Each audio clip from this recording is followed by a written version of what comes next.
everyone, welcome to Stormcrows TV, the channel where two lit chicks talk about all things writing and reading. I am Emily Sloan. And I am Allegra Gray.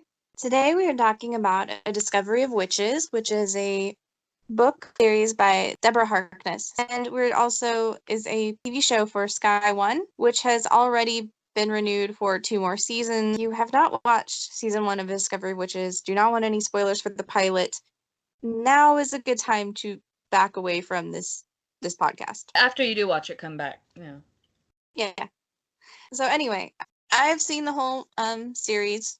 I think M has too, but we're just specifically talking about the pilot today. Discovery Witches is about Diana Bishop, this super awesome Hermione Granger type academic whiz kid who also happens to be a witch but doesn't want to be a witch.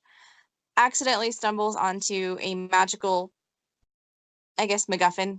Really, it's a chemical manuscript from the 1600s, and of course all the other magical creatures all want this manuscript because it may have the key to figuring out why magic is failing in the world and they're all fading into obscurity. We now know at this point after the pilot that vampires are no longer able to sire other vampires, and there's some rumblings within the witch community. Everyone's just kind of living with this tenuous peace, but no one really likes each other.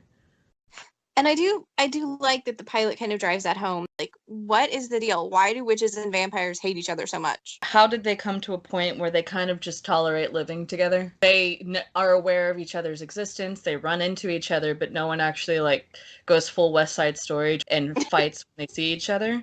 So it's like, why do they hate each other? And why don't they hate each other enough to go straight for the jugular when they see one another? It seems like a really interesting backstory. Like, this pilot does really well at setting up the world, I think, a bit. And it is gorgeous to watch. Like, it is so pretty. Oxford is very pretty. So, long story short, a whole lot of people are now very interested in Diana because, yes, they've been trying to get their hands on this book. She's blissfully ignorant for a while as to what she's uncovered, and then suddenly, oh my gosh, what's going on? Now we're hitting the point where we have some problems with the pilot. I'm not sure they really paced this for something that you just watched the pilot of and then wait a week. On its own, it's clunky. I know a lot of pilots are clunky. I know I usually say give shows an episode or 2 or 3 even to even themselves out, but wow, was this one clunky. I think the reason is because, as you said, they had a lot to set up. You also have to try to establish a major character, and then you have to establish her foil and her love interest, and I guess the closest thing we have to a villain right now in Nox and Satu. I'm sorry, you mean Witch Magneto and Scarlet Witch? Which is not inaccurate to say. And so, as I was saying, they tried to put way too much into a very little time frame. I almost wish that they had gone with just following not Edward Cullen, because Matthew and his vampire son and possibly vampire daughter or vampire Miriam niece. and Marcus. You gotta say it. Miriam and Marcus. I know, it's Matthew, Miriam, and Marcus, like the 3 M's of vampiredom. To be in their cool club, you have to have your name start with an M. They actually have kind of a really cool, interesting plot line. So the plot line for Matthew is basically he's kind of brooding. He realizes someone has gotten hold of the Ashmole manuscript because somehow whenever you open up the damn thing, it triggers some sort of magical spidey sense. And so he's been haunting the library apparently for the last 100 years as one of half a dozen people who go to Oxford, according to the show. Right? And he's a professor at Oxford too, so I'm wondering how that's holding up for 100 years now without anyone noticing. Again, only 5 people at any given time are at Oxford. I can't tell if it was the show's budget or they were crunched for time or what, but it really does give the impression that there are 20 people tops that go to Oxford or attend anything at Oxford. Half of them end up only just being from the coven to watch her try and see if they're going to pull this manuscript again. So those are not real students. There are 20 people at Oxford, 10 of them are plants. But anyway. Some of them are apparently, who are those 2 old Muppets that sit up in the balcony? It's the ones who are like, hey, we're trying to read. And it's like, you're like 75. Do only professors use this library? Yeah. Only professors go to Oxford now. There are no students, didn't you know? I guess that makes sense. Anyway, so yeah, I think Matthew would have been a better character to lead Yeah, the show. because yeah, like Matthew has like he's been haunting this library for 100 years at least, possibly two, and is trying to get hold of that manuscript. And then his vampire son tries to sire someone, and it fails. And I mean, it kind of gives a very human moment. Like if I was a vampire and my human best friend was dying, I probably would just snap and do the best I could. Oh, that's so sweet. I know. You're welcome. Still, like I suddenly felt way more interested in Marcus and Miriam, and of course then Matthew's yelling at his son about you didn't have his permission, blah blah blah, and it's this very parental moment of like he's yelling at him, and then the kid calls him on it, and he's like, okay, yeah, no, I should have told you the siring doesn't work. I might have been misplacing my anger a little bit. I really like the vampire family dynamic. Can we just have more of that? Matthew has not only an interesting arc, he has an arc. Like, there's a point to him. Like, when he begins to stalk Diana, it's not, an Edward Cullen sort of moment where I just feel really drawn and protective over you. It's, I really want that book. Yeah, it's wrong to stalk people, but we at least understand your motivation. There's no reason to believe that witch is going to be helpful. And so, yeah, his arc makes a lot of sense. You don't look at it and go, well, that's dumb. Whereas we like spend half the pilot following Diana. And guys, Diana, aside from stumbling randomly on that book and then calling her aunts and then getting mad about getting a lecture from her aunts, like she doesn't really do anything. Like No, you're wrong. She runs and rows a lot. So not only is Diana the wonderkind of academia and has published like apparently 2 books and a gajillion papers and is like the youngest person to get this fellowship at Yale, and now she's back at Oxford to possibly become a star Oxford person, obviously never having to teach again because apparently there are only 10 people at Oxford, but whatever. And they doubled their enrollment. But yeah, like she's this wonderkind. She does everything perfectly. I think this hits on a lot of the big problem with trying to have a strong female protagonist. I think she follows the correct formula. She's smart. She is sporty. She's athletic. She is stubborn and has a mind of her own, and she doesn't take crap from anyone. But I think there's a danger in trying to follow that formula, because if you have everything or too much of a good thing, your character kind of comes across as a Mary Sue. And by that I mean, like, no one likes perfect people. You can't relate to a perfect person. Yeah, like I don't identify with Diana at all. I am far more interested in her drunk friend Jillian being frustrated at her dead-end job at Oxford, and like the fact that the whole coven is definitely wants Diana to show up because she's got the bishop last name, which is, legendary. Even if Diana sucks at being a witch. And, you've got Jillian who's like doing her best, trying her hardest, and she's just drinking wine and glaring at her paperwork like, why haven't you done yourself? Like I have been Jillian. Maybe they're trying to hold Diana up as escapism. Like, okay, we're all Jillian, but we all secretly wish we were Diana. And no, I don't. Like, at most, I wish I was Satu. Satu, by the way, guys, in case you don't know, is the one we keep calling Scarlet Witch, because like there is this random aside halfway through the freaking episode where for no reason suddenly we're in the Siberia or possibly East Europe or Greenland. I don't know. It could be Quebec. Somewhere in a forest, there's a hunter dude, and old dude who is not Magneto has had this guy bring him to this hut, and they're looking for someone. And then this girl shows up who is totally not at all Wanda Maximoff, and she barbecues guy, and it's like... And then he gets eaten by the earth. Yeah. Not an exaggeration. That's literally what happens. And he's like, hey, Scarlet Witch, come back to London with me. And she's like, okay, cool. But she becomes like his feral pet. I don't know.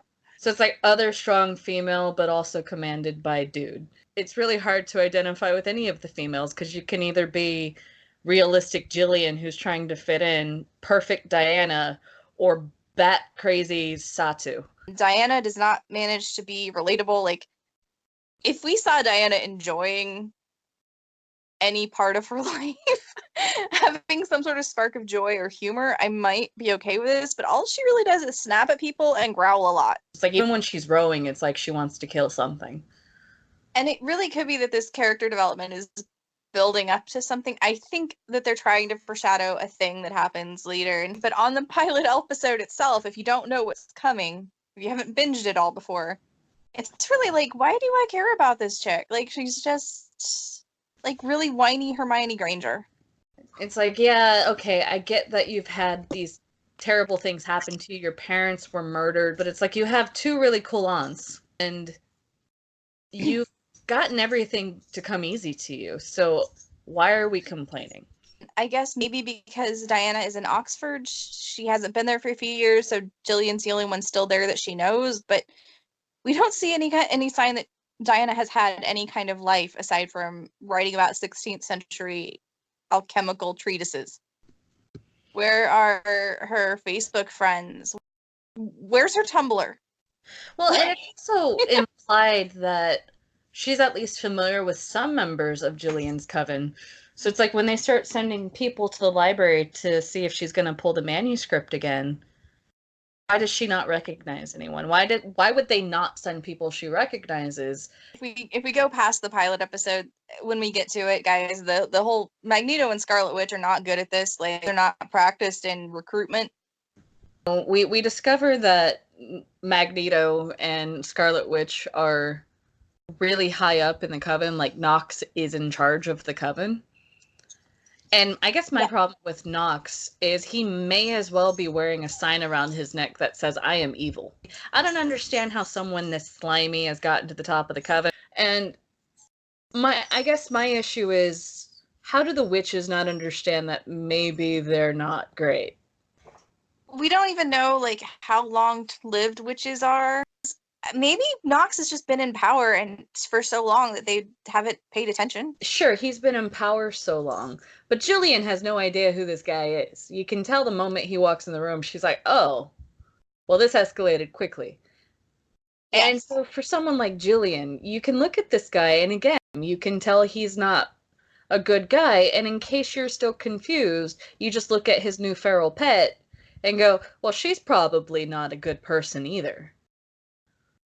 Right, Scarlet Witch does look remarkably evil in this. And so it's a very... Like, why should I devote myself to these people who are clearly not good people? Currently, in the book, Gillian is much more an antagonistic villain.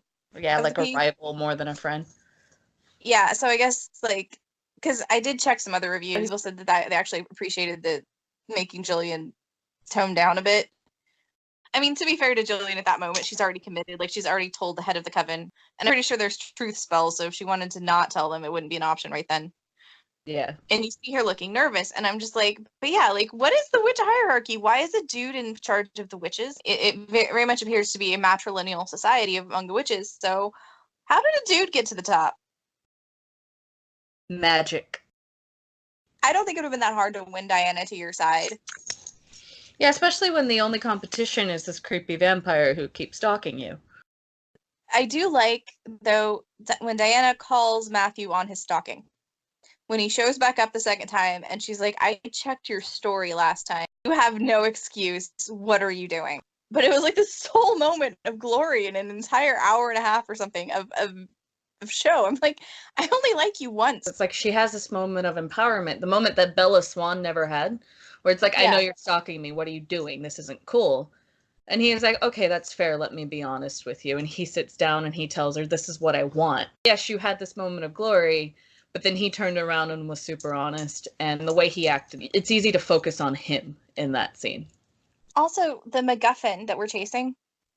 Well, I guess that Matthew's chasing, that she stumbled upon, the Monster Book of Monsters. Is the MacGuffin ever going to show back up again? Yeah, it's a good question. Because it's like this huge deal is being made and like just pull the dang book already. It's, hey, I want a drink so I can talk about dead parents. Or, man, there's a lot of people here. Or, let me say something super stereotypical about vampires. It's never, let's go back to this book. Yeah, like Matthew has been stalking this library for 100 years to get this book pulled. Someone finally pulls it. He questions her a couple times. There's no further plans by the end of the episode to like, okay, we know the book for sure is in there. Let's go use vampire stealth techniques to go check the shelves. In his defense, it was probably because he was recovering from gem smell on her sweater. Oh yeah, guys, that's another thing. Vampires can't go to locker rooms, I guess. Okay, so what wound up happening is, she had this whole day where she did nothing but running and rowing, and he had used that time to ransack her apartment, seeing if she actually had the book. And so he finally corners her in the storage space for the kayaks. She has this I am woman, hear me roar moment, and as they're about to leave, she realizes she doesn't have her jacket, and he picks it up and for whatever reason decides to sniff it. And then he has this bestial moment of, I cannot control my urge, you need to walk away, and he directs her how to do it. And you see for the first time, like, she's afraid of him in that moment.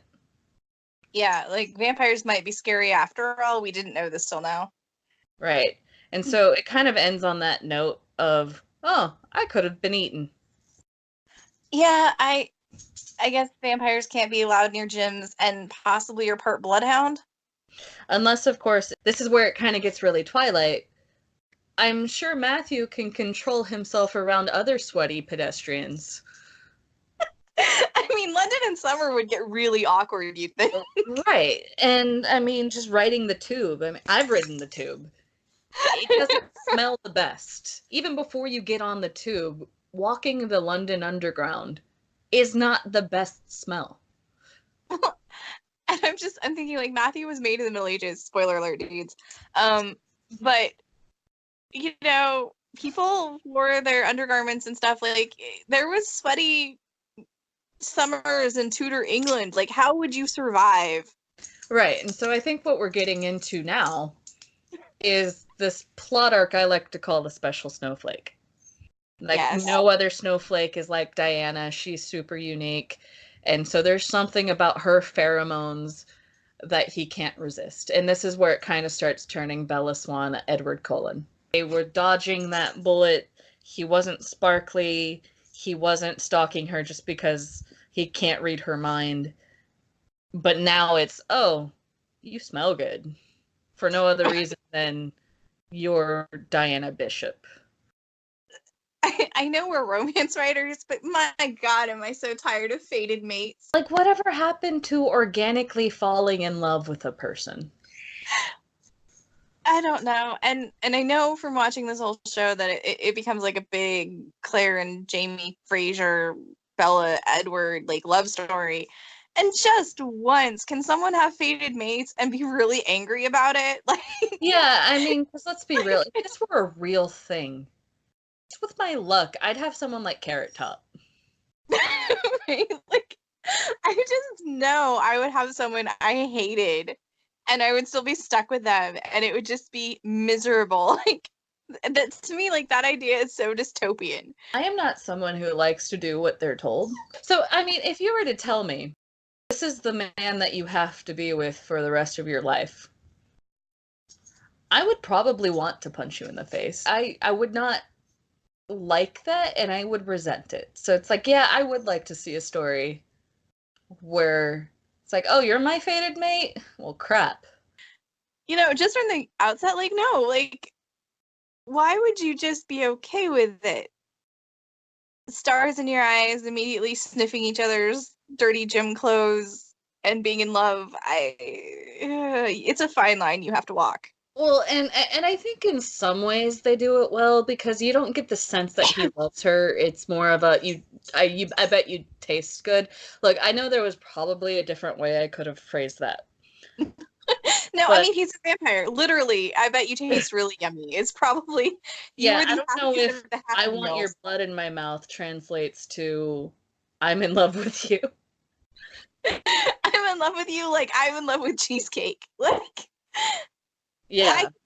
I mean, I could buy that. If she smells like cheesecake, I I'd probably, as a vampire, have eaten her already. It's like, I would totally eat her if I were a vampire. Oh yeah. I said what I said. If I wasn't so annoyed by Teresa Palmer, I might, but Let's see, I think I would probably kill Diana Bishop. Not Teresa Palmer, but like if I were a vampire and I thought she was lying to me, and then she tried that whole defensive mechanism thing that she does with everyone in this pilot, yeah. probably be like, I don't need you. And I kind of wonder if the siring not working is like a convenient way for him to not just turn Diana and then make her tell him. Yeah, that would have been, I think, given his character's practicality, the obvious solution. Right? Like, I'll just turn you so you have to tell me the truth. And I mean, if she's the key to pulling the book, of course, then you have to, I guess, wave into possibility like her living blood might be calling the book. Like you'd have to know what the spell was. Also, this really just hits on this point where it's like when they're having their climactic moment of, I know you have the book, before he smells her, sweat. And she goes, I don't use magic. And he goes, don't lie to me, Diana. I can feel your power. This really harkens back to that Mary Sue comment of, well, of course she's going to be really good at being a witch. Because she's really good at everything else. I know, she's really good at being a witch. She's really good at everything she does. Like, the only thing we see is, like, she drops her papers and then it magically, like, she accidentally uses magic in public because her magic is quote-unquote erratic. I wish we saw more insecurity about the magic being erratic. Like, if we saw her as being, like, the squib in the family and being more upset about it. Like, mess up with it. Someone said, well, Diana was much more proficient with her magic in the books, but then just makes it weirder to me because they're like, well, she messes up and she pulls the one book with magic off the shelf and then it falls down and that's how she winds up talking to him the first time he stalks her through the library because the book misses her hand. And I'm like, okay, but that was like one minor thing that could have happened to anybody. Oh, you can argue that was fate.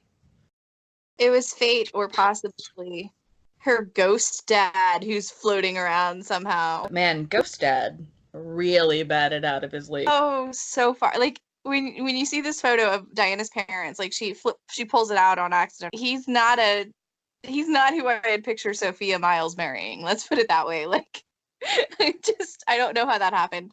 A great personality, which was not inherited by the daughter. A lot of it was just so wooden coming from Diana. And I don't know if that was just how Teresa Palmer acts, or if that's how she was directed to act. I feel like it's how she's directed to act. But she like livens up a little bit. Like her scenes with Jillian actually are pretty nice. But when she is acting off Matthew Good, she's a plank. So yeah, I don't know if they're trying to do that to foreshadow what the things that are going on with Diana, or if it's just these actors have no chemistry. And if so, how did that get past the casting department? Shouldn't you audition the major love story arc for people to make sure that they have chemistry? I think Matthew's trying. He's a decent actor. Like, I've seen him do some really good roles. So it's like, I know he's not dropping the ball. He was trying. Mm-hmm. I'm not buying it yet from either of them. So I guess what we've really concluded is they're fine when they're not on screen together. But when you have a romance as the pivotal point of the entire series, that's a problem. Yeah, that this romance is going to have to really spark in episode 2. Hopefully, it does what I remember, and it gets stronger. I'm also, by the way, trying to read the book as we're watching this. I don't think they did a terrible job translating the first chapter. I think it's a good illustration of the problems of going from a book medium to visual medium. Yeah. Because you can get like Diana telling her whole backstory about college and some weird stuff that went on. But when you don't get any of that, you just get that wooden portrayal. And it's really hard to deal with. And I'm going to give Teresa Palmer the benefit of the doubt, and I really think probably she got directed to act like that. Like, I'm a video game / comic book fan, right? And you know that about me, but not everyone else does. Like, in the past, when I would go to a comic book movie and I would watch this movie that's actually based on an arc of a comic, I would get it because it's like, yeah, I have this knowledge of having read the comic. And I would find myself in these conversations with people where it's like, well, I didn't understand the movie, or I didn't understand why this person did that.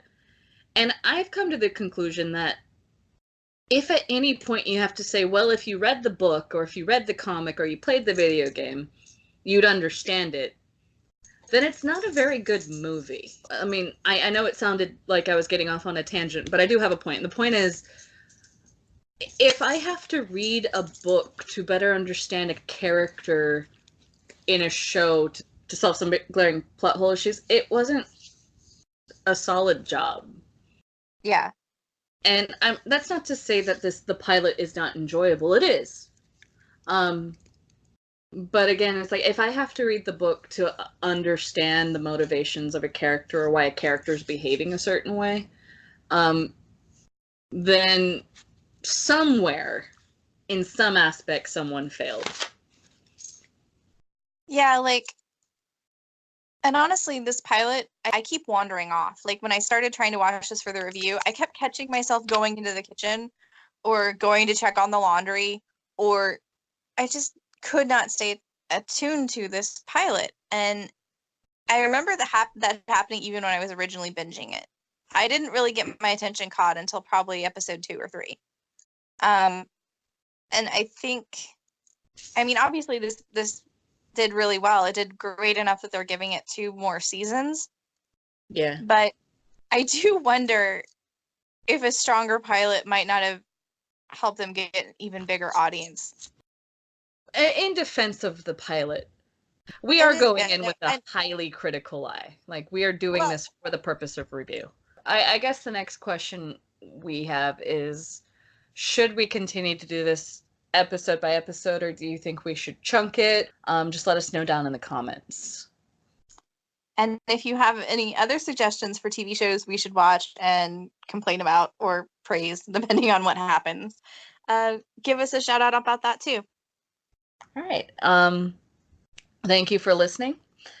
We will be posting a video in another 2 weeks. Please hit like and subscribe. Also, hey, don't forget, we have this awesome new book out, Broken Wings, a romance novel about a really hot biker dude and a practical chick who isn't perfect. Extremely not perfect. Oh gosh, she is so far from perfect. But she's got a cuteness about her, and this is only $4.99, available where all ebooks are sold. Buy it, review it, like it. You don't have to like it, but, read it. All right, guys. Happy reading, happy watching. Have a great day.